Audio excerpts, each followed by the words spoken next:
Hello everyone, এখন আমরা শিখব আরেকটি ইন্টারেস্টিং সেন্টেন্স প্যাটার্ন।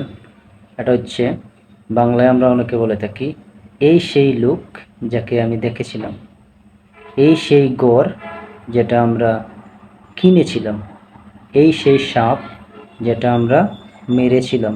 এই ধরনের সেন্টেন্স স্ট্রাকচার ইউজ করতে আপনারা ইংরেজি প্যাটার্ন ইউজ করতে পারেন। This is the very man, this is the very, তারপর হচ্ছে সাবজেক্টের পরে বারবার থার্ড ফর্ম।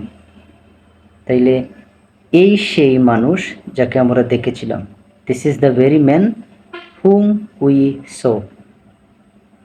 এই সেই বাড়ি যেটা আমরা কিনেছিলাম, this is the very house what we boat.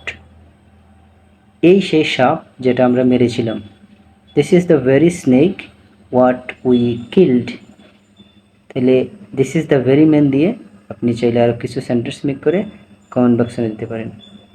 Thank you.